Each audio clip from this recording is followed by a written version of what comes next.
Guys, हम story के starting में देखते हैं कि एसगार्ड में बहुत ही इंटेंस फाइट चल रही थी और थॉर गायब था। वहां पे अरेस बॉल्डर के साथ फाइट कर रहा था। बॉल्डर एरिस को समझाने की कोशिश कर रहा था कि ये सब गलत है। फिर वहां पे हाइमडॉल आ जाता है और एरिस की मिसअंडरस्टैंडिंग्स को क्लियर करता है और बताता है कि इन सब के पीछे लोकी का हाथ है, और ये भी बोलता है कि एरिस ने बहुत बड़ी गलती कर दी है।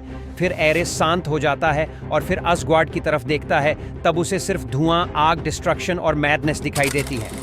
फिर सीन शिफ्ट होता है। तब हम थॉर को देखते हैं जो बहुत ही बुरी तरीके से इंजर्ड था, और वहां पे नॉर्मन ऑसबॉर्न उसको अपनी कस्टडी में लेने आया था।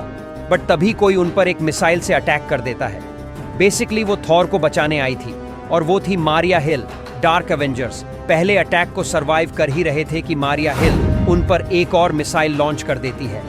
थॉर इतनी बुरी तरीके से इंजर्ड था कि वो चल भी नहीं पा रहा था। फिर मारिया थॉर को अपने ट्रक में बैठाकर भाग जाती है। उसके बाद सीन शिफ्ट होता है। तब हम स्टीव रॉजर्स को देखते हैं जो बिल्कुल भी खुश नहीं था इस सिचुएशन को देखकर, और सिविल वॉर के बाद वो बहुत दिन से गायब था।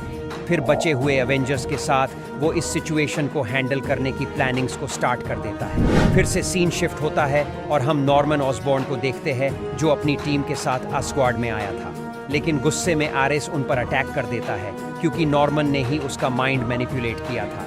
लेकिन तभी वहां एंट्री लेता है सेंट्री, जो आरिस को एक जोरदार पंच देता है। आरिस बहुत ही ज्यादा दूर जाके गिरा।